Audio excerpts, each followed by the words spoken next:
together. Radio 91 where it's always better. Where it's always better.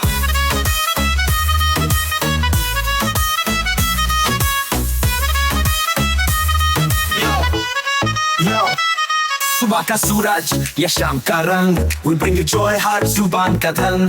Community की बात हम हैं आपके साथ, let's spread the love, चलो मिल के साथ। Tune in, turn up, दिल से बात करो, Radio Manu 92 FM के साथ चलो।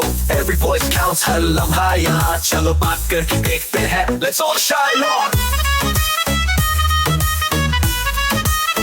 Yo, yo, let's all go। सेहत की बात और dreams to share, Radio Manu 92 FM, we're always there. From unity to joy, we bring the light. Every word, every tune makes everything right. Listen up, it's time to unite. Radio Manu 92 FM, shining bright. Dill se suno, we love and care. चलो बात करके देखते हैं, let's take it there. So come along for the ride. Radio Manu 92 FM, we're by your side. चलो बात करके देखते हैं, your voice, your guide.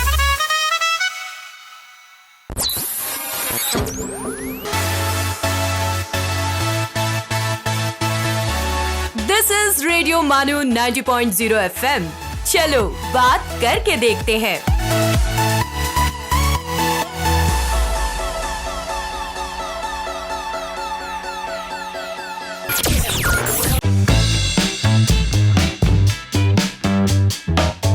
ये है रेडियो मानू 90.0 FM। पेश है थिएटर की दुनिया। आदाब दोस्तों, मैं मोहम्मद मुजाहिद अली थिएटर की दुनिया में आपका इस्तकबाल करता हूँ। थिएटर की दुनिया में हम थिएटर से वाबस्ता शख्सियत को आपके रूबरू पेश करेंगे।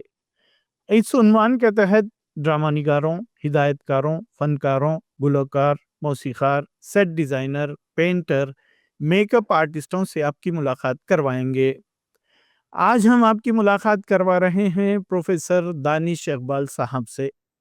प्रोफेसर दानिश इकबाल साहब, ये फ्रिंज थिएटर फेस्टिवल में आपने हिस्सा लिया था, तो वो आपका एक्सपीरियंस कैसा रहा? देखिए, हाँ, इससे पहले मैं बैक स्टोरी ये बताना चाहूँगा कि जब हमारे एपीजे अब्दुल कलाम साहब हमारे सदर जमहूरिया हुआ करते थे, तो वो जो है एक फाइटर प्लेन में उसके साथ गए आसमान में, अच्छा। और उन्होंने उड़ान भरी। ठीक है, उस जमाने में परवेज मुशर्रफ साहब पाकिस्तान में हुआ करते थे। ठीक है, जी। और परवेज मुशर्रफ साहब तो फौज के ही आदमी थे।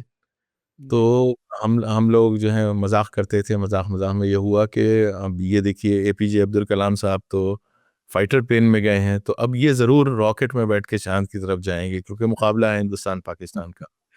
तो उसमें जो है मुझे उसी ज़माने में मैंने पढ़ा कि ये जो सिंघानिया ख़ानदान के जो सबसे बड़े सेठ थे, जी। तो वो एक बलून में, हॉट एयर बलून में उन्होंने हाईएस्ट ऊंचाई छूने का रिकॉर्ड बनाया। ठीक है, आसमान, तो शायद 40,000 फीट तक वो गए, और वो दुनिया का सबसे बड़ा उन्होंने रिकॉर्ड बनाया। तो इससे मुझे ख्याल आया कि एक डिक्टेटर जो है, अगर एपीजे अब्दुल कलाम के मुकाबले में हिंदुस्तान पाकिस्तान की राइवलरी है, तो अगर वो ऊपर जाएंगे तो क्या होगा।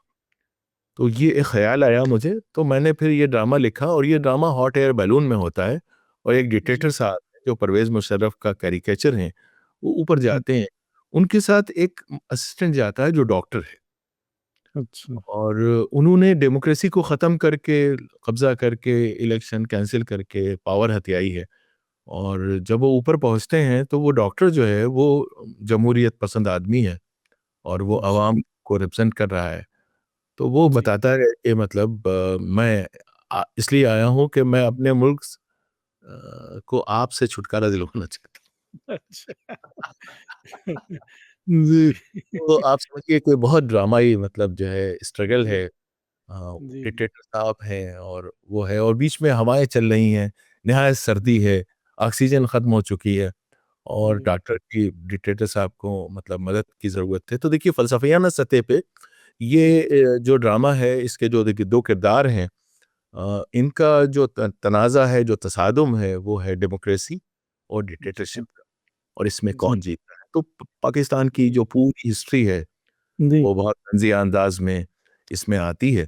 तो हमारी एक डायरेक्टर थी, उनका नाम था प्रमिला लाहंट, जो इंग्लैंड बेस्ड थी, और वो हिंदुस्तान आई। उन्होंने मेरा ये ड्रामा देखा, बहुत पसंद आ गया। फिर उन्होंने मुझसे कहा, ये मुझे दे दीजिए। लेकिन वो मैं कोहली साहब के लिए लिख चुका था। साहिर की बात कर रहा हूँ मैं। साहिर अच्छा जी तो अमृता प्रीतम वाला और साहिल लुधियानवी की जो लव स्टोरी है वो मैंने लिखी थी। पहली बार स्टेज पे लाने का ये एजाज़ जो है मुझे हासिल है। तो उन्हें बहुत पसंद आ गया, लेकिन कोहली साहब ने उनके साथ काम करने से इनकार कर दिया। तो इन दोनों में झगड़ा हो गया। लोगों में, थिएटर वालों में झगड़े-वगड़े बहुत होते हैं। तो फिर मैंने उनसे कहा, नहीं कोई बात नहीं, मैं आपके लिए एक नया ड्रामा लिखता हूँ। तो मैंने उनके लिए फिर अमृता लिखा, सॉरी साहिर लिखा, जो बहुत जी कामयाब के साथ किया गया। उस ज़माने में उसको 1 आध लाख रुपए की स्पॉन्सरशिप मिल जाती थी। फिर उन्होंने मुझसे कहा कि कोई और ड्रामा मुझे दीजिए, तो मैंने उनको ये सुनाया, ये परवेज़ मुशर्रफ वाला ड्रामा। तो ये और दो अलग अलग प्लॉट थे या दोनों दोनों का प्लॉट ये जो साहिर और अमृता, साहिर अमृता में क्या था कि अमृता के पॉइंट ऑफ व्यू से साहिर की कहानी आ रही थी, और अच्छा साहिर जब मैंने लिखा तो साहिर सेंट्रल कैरेक्टर है, बुनियादी कैरेक्टर है, मरकज़ी किरदार है, और फिर उसमें एक मेहमान किरदार के तौर पे अमृता प्रीतम आती हैं। तो लेकिन ये जो ड्रामा था, ये फिर उन्होंने कहा कि नहीं, वो परवेज़ मुशर्रफ जो हैं उनको दिखाना मुनासिब नहीं है। तो उन्होंने फिर उसे एक वो कर दिया, सिर्फ़ डिक्टेटर।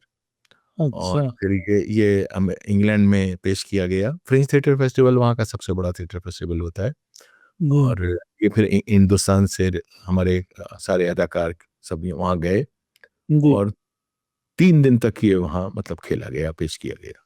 जी। अच्छा जी आपने काफी दास्तान के नाम से काफी चीजें लिखी हैं दास्तान दास्तानें कहिए, दास्तानें। दास्तानी जी जी, जी।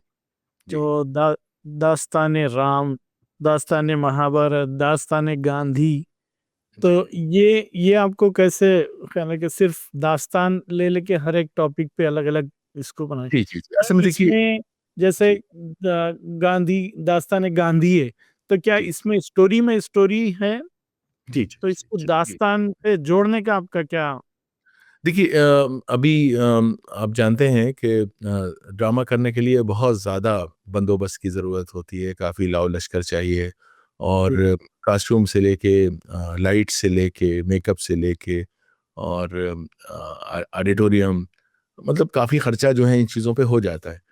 तो हाल के दिनों में दास्तान गोई एक फॉर्मेट के तौर पे सामने आई, जिसमें ये है कि लोग बैठ के दास्तान सुनाते हैं, पुरानी दास्तानें। तो पुरानी दास्तानें जो है पेश की जा रही थी, तो हमारी एक आर्टिस्ट हैं, उनका नाम है फौजिया, फौजिया दास्तान गो। तो उन्होंने मुझसे फरमाइश की कि आप क्या दास्तानी अंदाज रखते हुए, वही ज़बान का लहजा रखते हुए आज के दौर की कहानियाँ लिख सकते हैं। तो मैंने कहा चलिए लिख देंगे। तो ये भी मैंने फरमाइश पे, मतलब फौजिया साहिबा की फरमाइश पे जी मैंने कहा ये लिख देते हैं। तो जो दास्तान की ज़बान होती है, जिस तरह से दास्तान की ज़बान होती है, वो एक मुक़फ़्फ़ा और मुसज्जा जी ज़बान, जिसमें बिल्कुल ऐसा लगता है कि शायरी हो रही है। जी और जैसे न तुम मुजरिम न मैं गुनहगार, तुम मजबूर मैं नाचार, ये गालिब जैसे ख़त लिखते थे। तो उसमें रदीफ़, ऐसा लगता है रदीफ़ क़ाफ़िया है। तो जी ये ज़बान का अंदाज़ रख के मैंने उनके लिए पहली दास्तान लिखी, दास्तान महाभारत।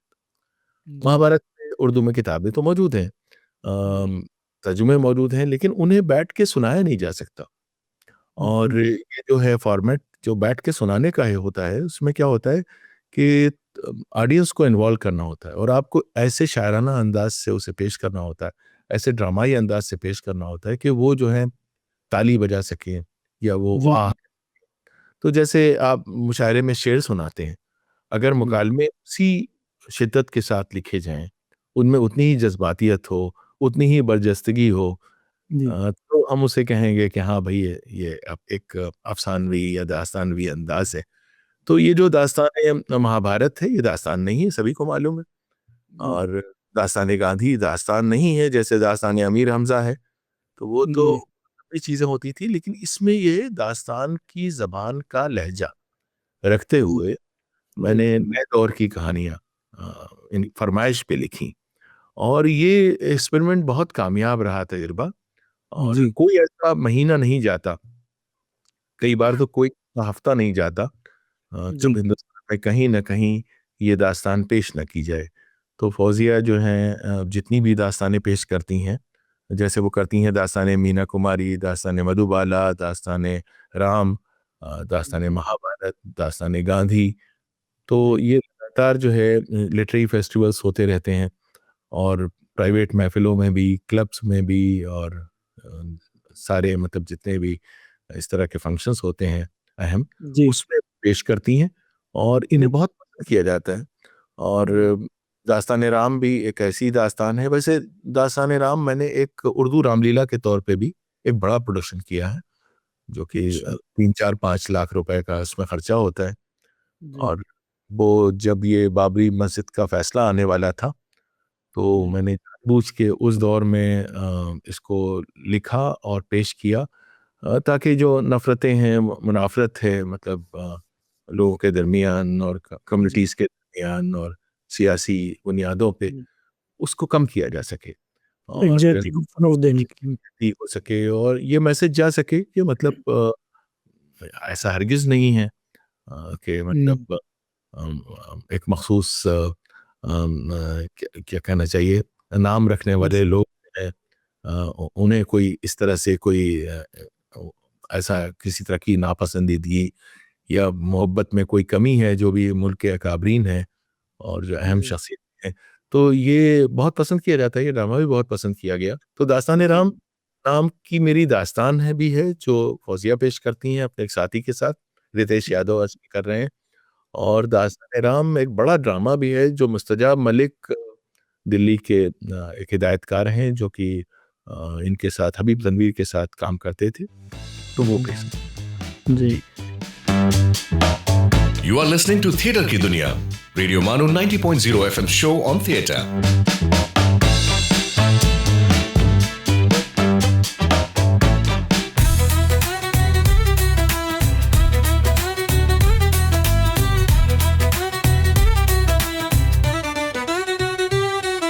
आप सुन रहे हैं रेडियो मानू 90.0 FM, एक community radio station. So join the wave, come along for the ride. Radio Manu 90.0 FM, we're by your side.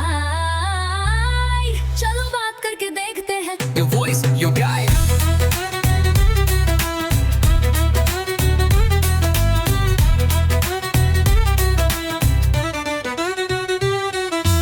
This audio has been generated through AI.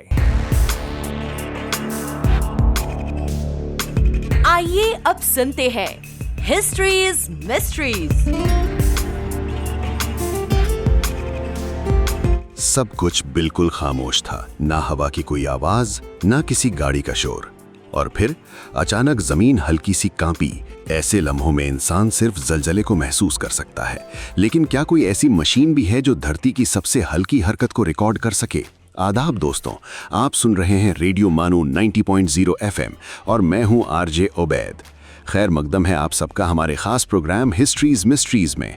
आज हम जानेंगे एक ऐसी इन्वेंशन की कहानी जिसने धरती की खामोश हरकतों को पढ़ना मुमकिन बनाया, साइज्मोग्राफ। दोस्तों, साइज्मोग्राफ एक ऐसा साइंटिफिक इंस्ट्रूमेंट है जो अर्थक्वेक्स यानी जलजलों के दौरान धरती में पैदा होने वाली वाइब्रेशंस या सीज्मिक वेव्स को डिटेक्ट और रिकॉर्ड करता है। इसके जरिए साइंटिस्ट्स जलजले की ताकत, उसका वक्त और उसके मरकज के बारे में अहम जानकारी हासिल करते हैं। लेकिन इस कहानी की शुरुआत आज से लगभग 2000 साल पहले होती है। साल था 132 AD। चीन के मशहूर साइंटिस्ट और इन्वेंटर ज़ैंग हेंग ने दुनिया का पहला अर्थक्वेक डिटेक्टर बनाया, जिसे साइज्मोस्कोप कहा जाता है। ये मशीन जलजला महसूस कर लेती थी और ये भी बता देती थी कि झटका किस दिशा से आया है। हालांकि ये वाइब्रेशंस को रिकॉर्ड नहीं करती थी, लेकिन अपने दौर के लिए ये एक हैरत अंगेज इन्वेंशन थी। वक्त के साथ साइंस ने और तरक्की की। 19th सेंचुरी के आखिर में ब्रिटिश जियोलॉजिस्ट जॉन मिल ने, जो उस वक्त जापान में काम कर रहे थे, उन्होंने 1880 में पहला प्रैक्टिकल मॉडर्न साइज्मोग्राफ तैयार किया। ये मशीन न सिर्फ ज़लज़ले को महसूस करती थी, बल्कि उसकी हर वाइब्रेशन को कागज़ पर रिकॉर्ड भी करती थी। इसी वजह से जॉन मिलने को अक्सर फादर ऑफ मॉडर्न साइज्मोलॉजी कहा जाता है। आज के डिजिटल साइज्मोग्राफ्स पहले से कहीं ज़्यादा एडवांस्ड हैं। ये दुनिया भर के मॉनिटरिंग स्टेशन से जुड़े होते हैं और कुछ ही सेकंड्स में अर्थक्वेक की जानकारी साइंटिस्ट्स तक पहुंच जाती है। दोस्तों, एक बात याद रखिए, साइज्मोग्राफ अर्थक्वेक्स को रोक नहीं सकता और ना ही उनकी एग्जैक्ट प्रिडिक्शन कर सकता है, लेकिन ये उन्हें रिकॉर्ड करके साइंटिस्ट्स को धरती के अंदर चलने वाली प्रोसेसेस को समझने में बहुत मदद करता है। तो दोस्तों, साइज्मोग्राफ सिर्फ एक मशीन नहीं, बल्कि धरती की खामोश जुबान को समझने का एक बेहतरीन जरिया है। जहां हमारी आंखें और कान नहीं पहुंच पाते, वहां साइंस का ये इंस्ट्रूमेंट हमें सच्चाई से रूबरू कराता है।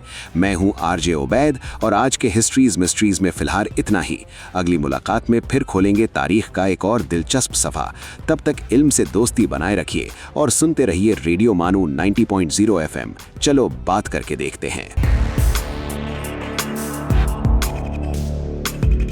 You were listening to History's Mysteries.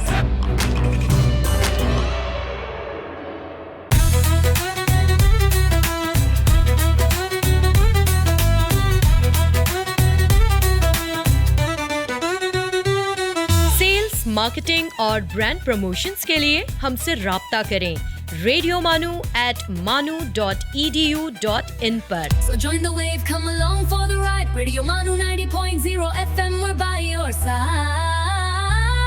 चलो बात करके देखते हैं। Your voice, your guide.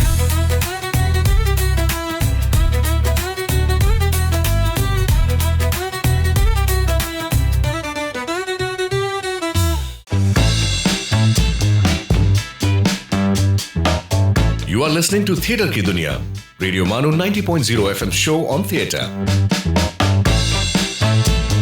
आप ये जब तहरीर करते हैं तो दास्तान हो या कोई ड्रामा हो, तो आपको क्या कितना टाइम लग जाता होगा अंदाजन? कभी 1-2 महीना? नहीं, बहुत ज़्यादा टाइम लगता है, बहुत ज़्यादा टाइम लगता है। कई बार तो देखिए चीज़ जैसे ये दास्तान राम जो है, जब मैंने लिखी तो मैंने इसको शायद 5, 6, 7 साल इसमें मेहनत की होगी। और क्योंकि देखिए ये तबाज़ात या ओरिजिनल चीज़ें नहीं होती हैं, इस तरह की चीज़ें जो मैं लिखता हूँ। जैसे मैं अगर दास्तान राम लिखूँ तो इस बात का पूरा ख़तरा है कि मुझसे कोई गलती हो जाए, क्योंकि मज़हबी मामला है और कोई ना कोई किसी के जज्बात मजरूह हो जाएँ, तो ये इसका डर होता है। तो नतीजे में मैंने बहुत ज़्यादा मेहनत की और मैंने आर्काइविंग की। जितनी भी नज़में अखबारों में छपती थीं आज़ादी से पहले के दौर में, जी। लाहौर में या अमृतसर में या कलकत्ता में, जब दशहरा आता था, दिवाली आती थी, तो बड़े-बड़े शायर जो हैं नज़में लिखते थे। जैसे चकबस की नज़्म है, उसका एक मंज़र, रामायण का एक मंज़र, जिसमें राम जो हैं वो वनवास में जाने से पहले अपनी माँ के पास जाते हैं और दोनों के बीच में क्या मुकालमा होता है। तो इस तरह की चीज़ें मैंने जमा की, पूरी आर्काइविंग की, किताबों से लिया और कम से कम मैंने 25-30 किताबों से और नज़मों से छोटे-छोटे हिस्से लिए। और बेताब साहब, बेताब बरेलवी, उनकी बहुत मशहूर राम कहानी है, एक उनका बड़ी रज़्मिया नज़्म है, तो उससे बहुत से हिस्से लिए। और ये शायरी की ज़बान में है, और मैं शायर नहीं हूँ, आप समझ सकते हैं। मैं शायर नहीं हूँ, मैं शेर नहीं कह सकता, मैं एक शेर भी मौज़ू नहीं कर सकता लेकिन मैंने पूरी दास्तान राम जो है मंजूम लिखी का मतलब मैंने उससे क्राफ्ट किया। अच्छा, जी। मुख्तलिफ शोरा के अशार लेके, नज़में लेके, और उसी से मैंने मुकालमे बनाए, लक्ष्मण के, राम के, सीता के, दशरथ के, हनुमान के, बाली के, मतलब जितने भी किरदार हैं उसमें, जो कि बहुत है और बहुत मुश्किल काम भी है, बहुत मुश्किल काम भी है। जी। मौजूदा दौर का जो थिएटर है और आपको माजी के थिएटर से आप इसको कैसे कंपेयर करेंगे और इसमें क्या फ़र्क आप महसूस करते हैं और कैसा होना चाहिए था? देखिए, जब आप माज़ी कहते हैं तो मुझे नहीं मालूम कि माज़ी कितना पुराना माज़ी। तो हिंदुस्तान में देखिए थिएटर का माज़ी कोई बहुत पुराना नहीं है और हिंदुस्तान में थिएटर की ट्रेडिशन ही नहीं है देखा जाए। तो वाजिद अली शाह जो हैं वो उन्हें हम कह सकते हैं कि वो पहले ऐसे इंसान थे जी, जिन्होंने जिन्होंने देखा कि रामलीला होती है और रासलीला क्यों नहीं होती, यानी कि कृष्ण लीला क्यों नहीं होती। तो जी, उन्होंने कृष्ण लीला करने की कोशिश की, रासलीला। रासलीला का मतलब ये है कि श्री कृष्ण के बारे में कहा जाता है कि वो गोपियों के साथ रास करते थे, रास। जी, तो ये एक फॉर्मेट है जो कि ब्रज का फॉर्मेट है। तो जी, उसको उन्होंने लखनऊ में रासलीला के तौर पे किया और वो बड़ा इंटरेस्टिंग होता था क्योंकि देखिए उसमें जो उस ज़माने की मुस्लिम तहज़ीब थी उसमें परियों का तसव्वुर था। उसमें तो परियाँ वो लाए, जितनी भी डांसर्स थीं वो परियाँ थीं, सब्ज़ परी और नीलम परी, जी, नीलमपुरी, मोर जी, परी, ठीक है?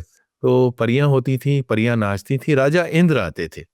तो राजा इंद्र का तसव्वुर ये है उस दौर में ये समझा जाता था कि जो स्वर्ग है जो देवलोक है, यानी जो दुनिया है, यहाँ पे तो मतलब जो जो चल रहा है, वहाँ जो है, तो उसके जो मालिक हैं, वो राजा इंद्र हैं।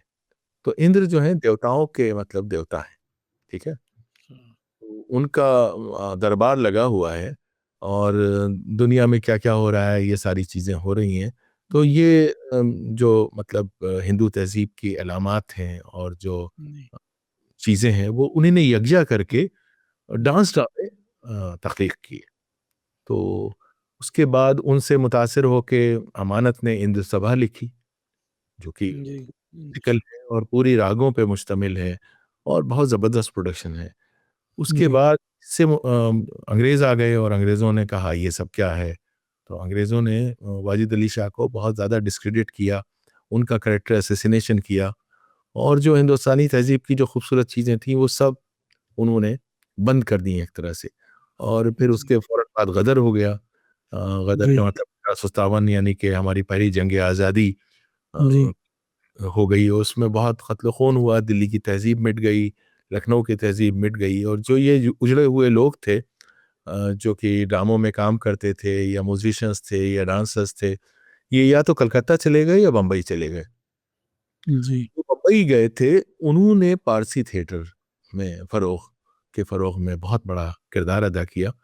यही इन्हीं राइटर्स ने पारसियों के पास बहुत पैसा था, उनके पास सारे वसाइल थे और जी, वो पढ़े-लिखे लोग थे, उस ज़माने के सबसे पढ़े-लिखे लोग थे। तो फिर उन्होंने ईरानी कहानियाँ और हिंदुस्तानी कहानियाँ मिला के बड़े-बड़े ड्रामे लिखवाए और आप ये समझिए कि आज उस ज़माने में उन ड्रामों के टिकट 3000 5000 रुपए के होते थे ओहो! और आज के हिसाब से शायद उसकी कीमत आएगी कम से कम 20 लाख या 25 लाख रुपए का एक टिकट कोई लेके देखने जाएगा, आप सोचिए। तो जी, क्रेज़ होता था क्योंकि आज के ज़माने की जो बहुत बड़ी-बड़ी हीरोइन्स हैं, वही स्टेटस उसमें काम करने वाली तवाइफ़ों का होता था और हुँ, अवाम उसकी एक झलक देखने के लिए मतलब पैसे लुटाने के लिए तैयार रहते थे।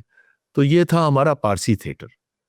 तो जी, पारसी थिएटर के दौर को अगर हम आज से कंपेयर करें तो नहीं कर पाएँगे जी, और अगर हम वाजिद अली शाह के दौर के थिएटर से आज को कंपेयर करें, वो दरबार का थिएटर था और उनके पास वसाइल की कोई कमी नहीं थी। तो हमारा कोई मुकाबला नहीं है और हिंदुस्तान के अहम तरीन राइटर्स उसमें कंट्रीब्यूट करते थे। अहम तरीन जो फ़नकार हैं वो उसमें काम करते थे। जी, ऐसी बात है वो सब कुछ बड़ा अच्छा होता होगा और आगा हशर कश्मीरी की मैं मिसाल देना चाहूँगा कि आगा हशर कश्मीरी को कहा जाता है कि वो हिंदुस्तान के शेक्सपियर थे हुँ, और जितनी मेहनत वो करते थे या जितने पैसे वो लगाते थे उतने तो हम लोग नहीं लगा सकते। तो हम लोगों का थिएटर जो है वो तो एक उसकी परछाई है, जो माज़ी का बड़ा थिएटर था। जी, और बस ये है कि एक तहज़ीबी ज़रूरत है थिएटर और जी, ख़ास तौर से देखिए अभी हमारा जो हमारी जो तहज़ीब है, वो जी, एक ज़वाल आमादा तहज़ीब है और जो हमारा कंटेंट है, हमारी चीज़ें हैं वो अदब के सतह पे भी जो है ज़वाल पज़ीर नज़र आ रही हैं। जैसे इस वक़्त देख लीजिए कि किस तरह की शायरी हो रही है। क्या हिंदुस्तान में एक भी शायर ऐसा है जो मतलब जिगर या मतलब फैज़ या इकबाल या अपने आज से पिछले दौर के जो हमारे शोरा थे उनके उनका हम पल्ला कहा जा सकता है? नहीं, नहीं कहा जा सकता। नहीं, तो क्योंकि पूरा हमारा ज़वाल आमादा मुआशरा है। अब ऐसे में जो हमारी अदबी चीज़ें हैं, हमारी शायरी है और जी, हमारे तहज़ीब की जो खूबसूरत चीज़ें हैं, उसे आप अगली नस्ल तक कैसे पहुँचाएँ, कैसे उसे मुतारिफ़ कराएँ?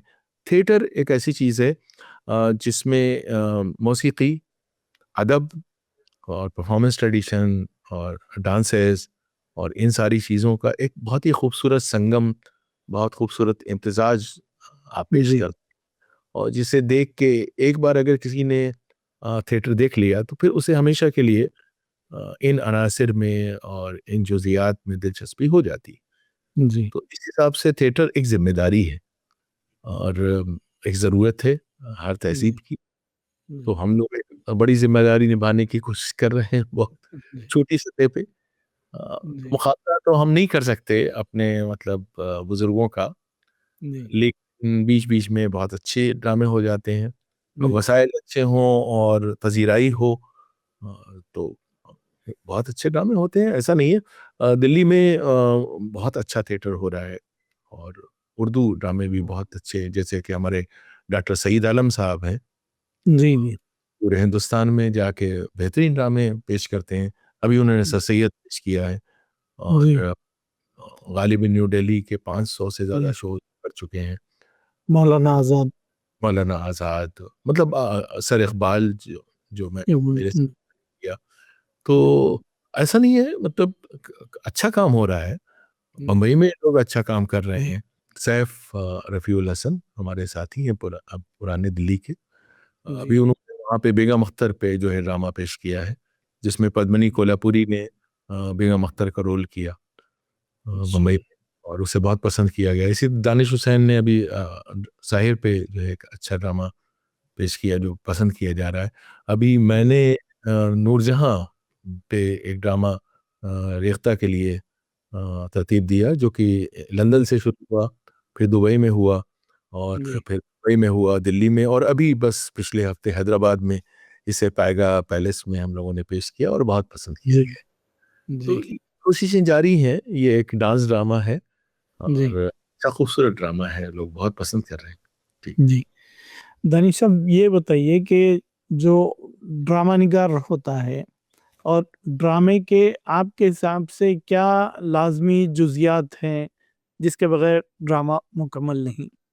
देखिए ये बहुत अच्छा सवाल आपने पूछा और इसी सवाल के जवाब में बहुत सी चीज़ें छुपी हुई हैं और उन पे अगर तवज्जो दी जाए तो बहुत अच्छा काम किया जा सकता है। देखिए ड्रामे का मतलब है उसकी लफ्ज़ी या लुग़वी माने जो होते हैं वो ये है कि एक जो ग्रीक ड्रामा था कदीम यूनान में इसकी जी, शुरुआत हुई थी कहा जाता है और उसमें हम तसादुम पेश करते हैं किरदारों के दरमियान कॉन्फ्लिक्ट को पेश करते जी, हैं। जी, और वहाँ पे वो फ़लसफ़ियाना जो मसाइल थे, जो फ़लसफ़ी लोग बहस करते थे, उसे किरदारों की मार्फ़त उसके वसीले से पेश किया जाता। तो ड्रामा बहुत ज़्यादा इल्मी चीज़ था। इसी तरह से अगर हम संस्कृत ड्रामे को देखें, तो संस्कृत ड्रामा भी बहुत ज़्यादा तख्लीक़ी और बहुत इल्मी चीज़ था। लेकिन जी, 2000 साल में उसका हमारे मुल्क में भी काफ़ी ज़वाल आया और अभी मैं थोड़ी देर पहले आपसे अर्ज़ कर रहा था कि जो ड्रामा करने वाले हैं उन्हें अच्छे स्क्रिप्ट नहीं मिलते, जो लिखने वाले हैं उन्हें ड्रामा पेश करने वाले नहीं मिलते। तो वजह ये है कि ज़ाहिर-सी बात है ड्रामा तो सबसे पहले कागज़ पे लिखा जाएगा, तहरीरी जी, शक्ल में होगा, यानी स्क्रिप्ट होगी तो और फिर उसे पेश किया जाएगा। तो आप ड्रामा लिख सकते हैं लेकिन ड्रामा लिखने के लिए ड्रामा करना बहुत इम्पोर्टेंट है, वरना तो आप अफ़साना लिख देंगे। तो जी, अगर आपको ड्रामे की तकनीक का इल्म है कि लाइट्स कैसे काम करती हैं, कॉस्ट्यूम कैसे काम करते हैं और जो है मतलब सेट की क्या अहमियत है और हुँ, एक्ट्रेस की क्या दिक्कतें हैं, तो ड्रामा लिखने के लिए, ड्रामा निगार के लिए बहुत ज़रूरी होता है कि उसे स्टेज क्राफ्ट आता हो। स्टेज पे जी, चीज़ें काम करती हैं, थोड़ी-सी मशीनरी होती है, थोड़ी-सी आर्ट होती है और जो जुज़ियात होती हैं, वो कैसे काम करते हैं उनको मिला के आप कैसे करेंगे। तो खाली आपने स्क्रिप्ट लिखी, वो ड्रामा तो मटेरियलाइज नहीं होगा, वो कभी मतलब सेवंथ ताबीर नहीं हो पाएगा, वो कभी पेश नहीं किया जा सकेगा। तो उसके बाद आपको ये समझना होता है कि आप ऐसा ड्रामा लिखिए जिसे पेश करने वाले एक्टर मिल जाए। जैसे मान लीजिए मैं एक ड्रामा लिख देता हूँ, जैसे अभी मैंने मधुबाला पे ड्रामा लिखा है, जो एक्ट्रेस थी। अब सबसे बड़ा चैलेंज ये है कि उतनी खूबसूरत हम हीरोइन, या मेरा जो ड्रामा है मीना कुमारी पे, उसका सबसे बड़ा चैलेंज ये है कि मीना कुमारी की जो आवाज़ और जो उनका वॉइस स्ट्रक्चर था, वो तो कोई छू नहीं सकता। जी, तो ऐसे में हम क्या करते हैं कि एक नरेशन लेते हैं और फिर गानों से मीना कुमारी को लेते हैं। मतलब हम मीना कुमारी को सच जी, हमारे लिए बहुत मुश्किल है। तो सबसे बड़ा चैलेंज ये है कि एक्टर कहाँ से आए। अब चूंकि हमारे यहाँ ड्रामे नहीं हो रहे हैं, जैसे हैदराबाद है, अगर रोज ड्रामा हो रहा हो तो आपको एक अदाकार मिल जाएंगे, आपको 50-100। जी, जी, अब पूरे शहर में अगर 100 अदाकार नहीं हैं, तो बताइए ड्रामा कैसे होगा। जब आप ड्रामा देखते हैं तो कोई ना कोई उसे देख के जो है मशहूर हो जाता है और मुतासिर हो जाता है, फिर वो सोचता है ये मुझे करना है, ये मुझे लिखना है, मुझे भी ऐसे काम करना है।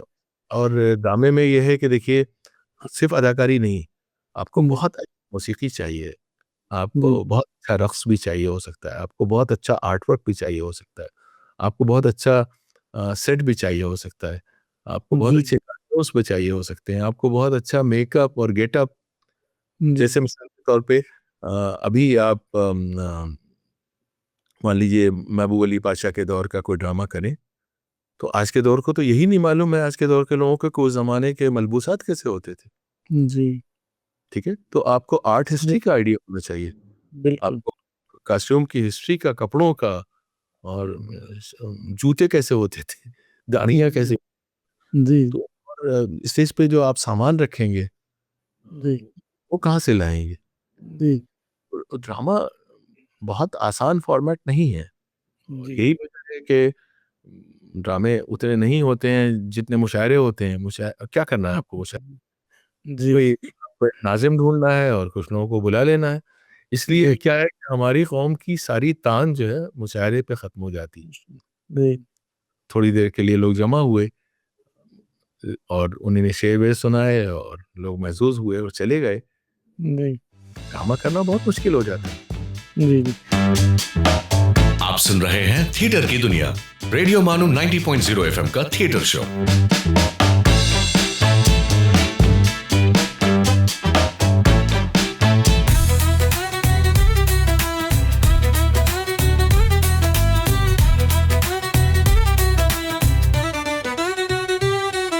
You're listening to Radio Manu 90.0 FM, a community radio station. So join the wave, come along for the ride. Radio Manu 90.0 FM, we're by your side. चलो बात करके देखते हैं. Your voice, your guide.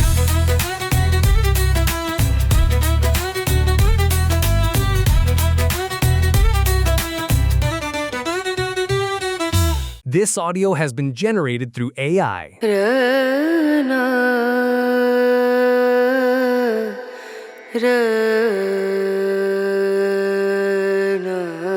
This is Radio Manu 90.0 FM. Let's listen to the Mindful Minute.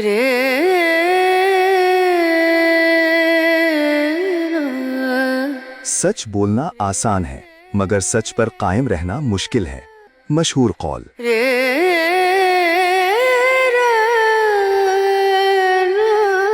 उठो, जागो और तब तक मत रुको जब तक लक्ष्य की प्राप्ति ना हो जाए।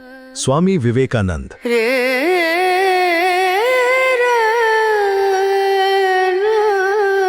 Writing is an exploration. You start from nothing and learn as you go. E.L. Doctorow. ये है रेडियो मानू 90.0 FM। आप सुन रहे थे द माइंडफुल मिनट।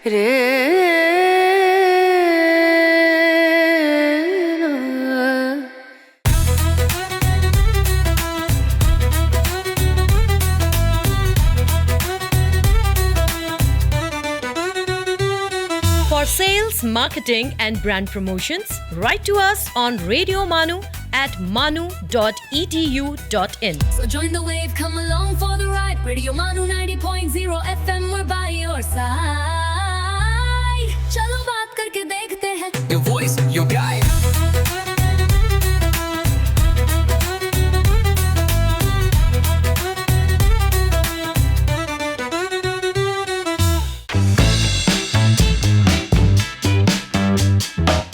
आप सुन रहे हैं थिएटर की दुनिया, रेडियो मानू 90.0 एफएम का थिएटर शो।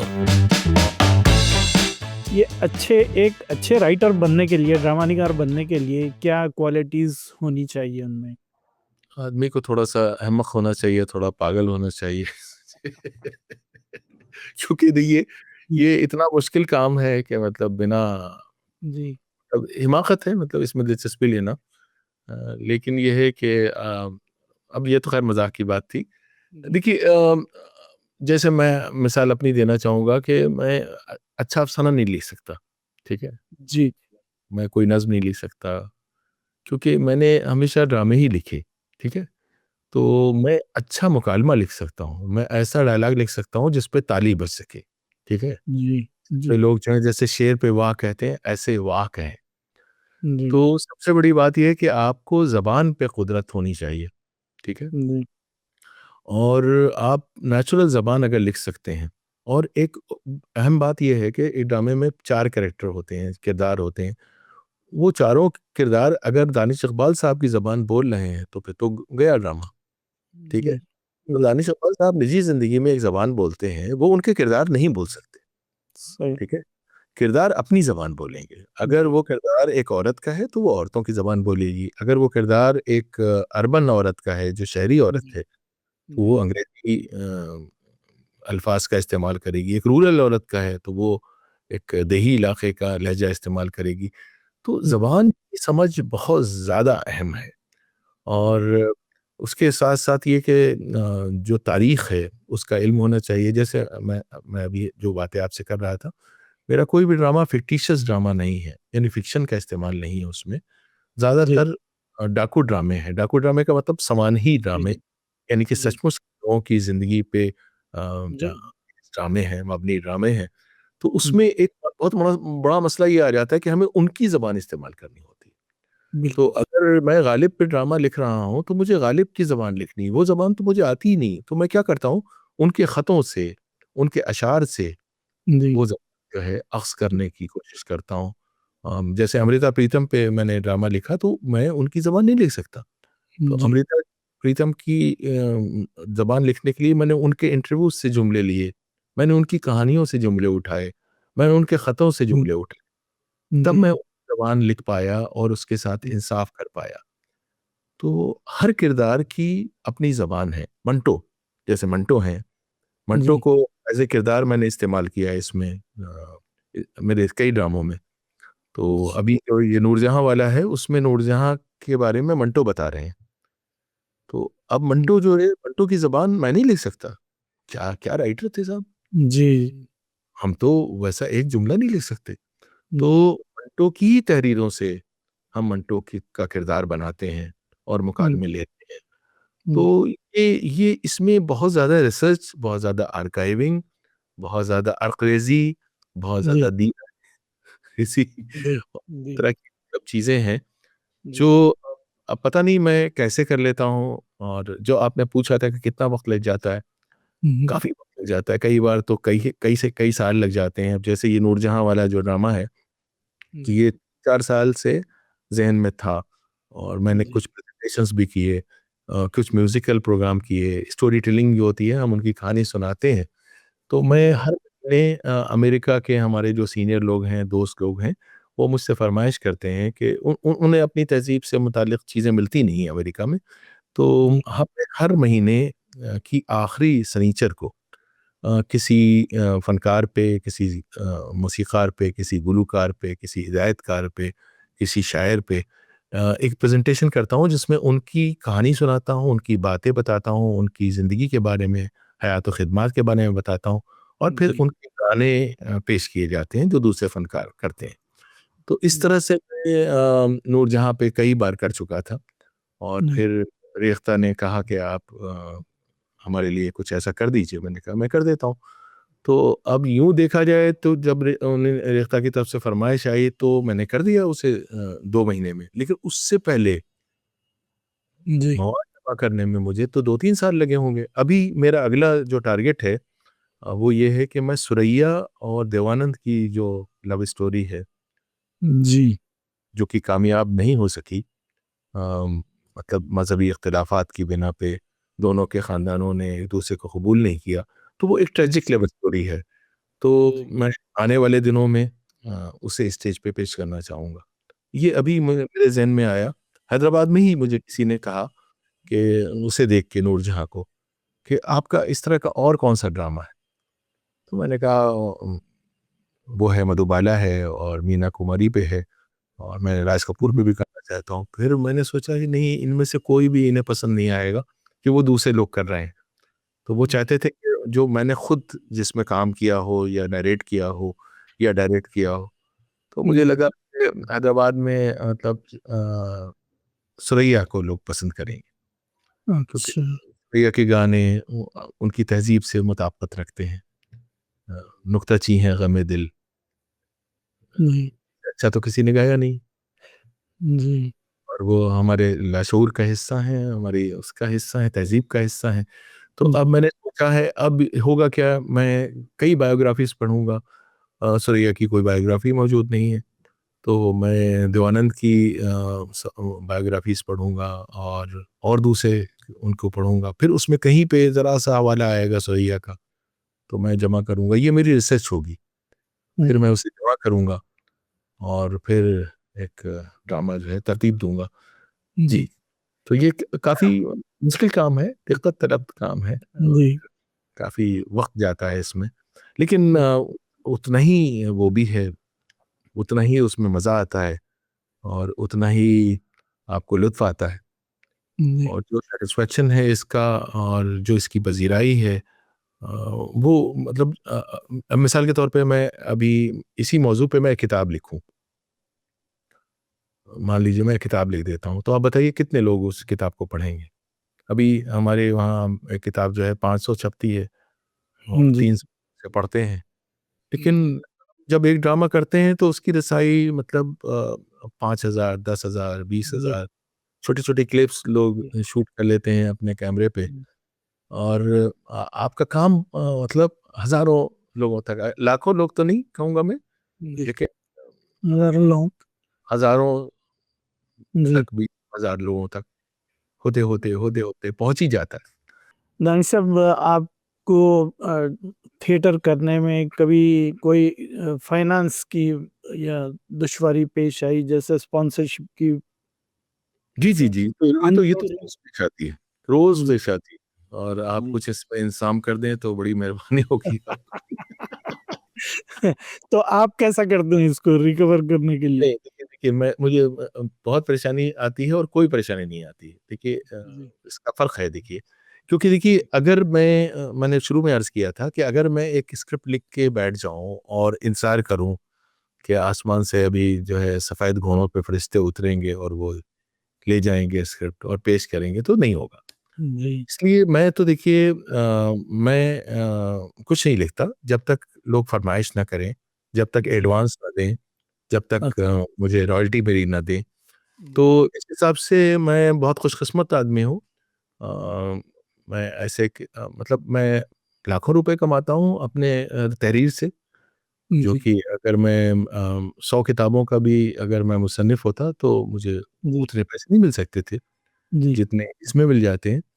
जी। और जैसे मैं बआसानी मतलब किसी स्क्रिप्ट के मुझे 1 लाख रुपए तो कोई ख़ास बात नहीं है। जी। तो तो मैं समझता हूँ आपकी ये जो कामयाबी है, आप जो अर्न कर रहे हैं, आप जो अलीगढ़ में अपने साथियों की मदद करते थे, ड्रामा लिख-लिख के जो देते थे, क्या उसका भी कुछ हिस्सा इसमें है? आपकी नहीं, नहीं, मैं कामयाबी? अभी भी देखिए मैं अभी भी मदद करता हूँ।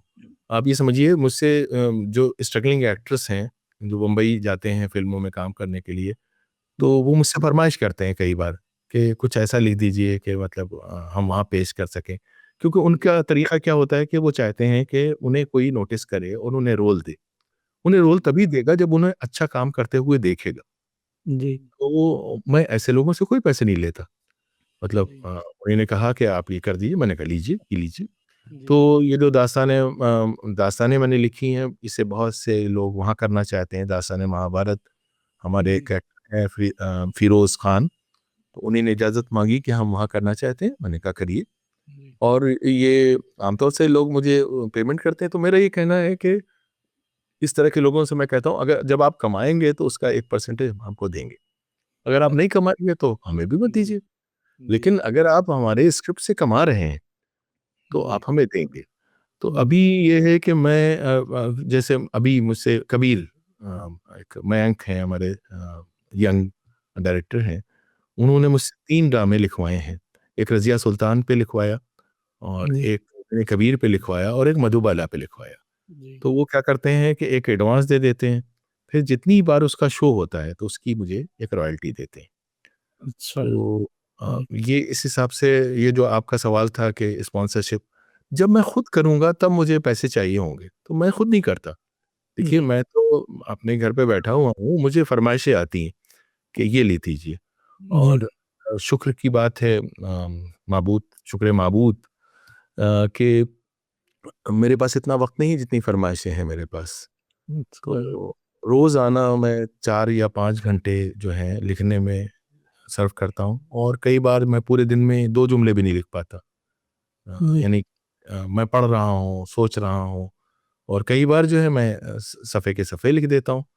तो ये एक रोज़ाना की रियाज़त है। अगर आप रोज़ ना लिखें तो फिर आप नहीं लिख सकते। जी।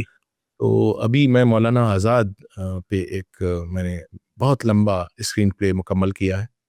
तो क्योंकि उस पे कन्वर्ट किया जाएगा एक शूटिंग स्क्रिप्ट पे, और फिर उसको हम लोग शूट करेंगे। तो अब ये है कि भाई एज ए राइटर आप एक फॉर्मेट से दूसरे फॉर्मेट, दूसरे से तीसरे फॉर्मेट, अभी मुझे फरमाइश आई है कि मैं स्टैंड अप कॉमेडीज़ की एक सीरीज़ कर दूं किसी के लिए। जी।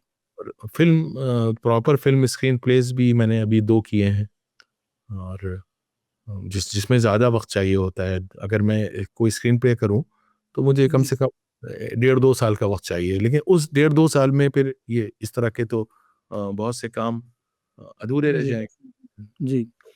दानिश साहब, आपका काम इतना है कि इसमें जो है हमें एक पूरी सीरीज़ बनानी चाहिए प्रोग्राम्स की। इस वक्त जो है वक्त हमें इसकी इजाज़त नहीं देता। आपके और काम के बारे में किसी और प्रोग्राम में हम आपसे फिर मुलाकात करेंगे, आपसे बात करेंगे। हमारे साथ जुड़ने के लिए, हमारे साथ हमारे प्रोग्राम में शिरकत करने के लिए हम आपके बेहद मशकूर हैं। जी, बहुत शुक्रिया। दोस्तों, ये थे प्रोफेसर दानिश इकबाल साहब, जो थिएटर की दुनिया की अपनी मसरूफियत के बारे में आपको आगाह कर रहे थे। आज के लिए फ़िलहाल इतना ही। आइंदा फिर किसी प्रोग्राम में आपसे मुलाकात होगी। तब तक के लिए दीजिए इजाज़त। आदाब। आप सुन रहे थे थिएटर की दुनिया, रेडियो मानो 90.0 FM का थिएटर शो।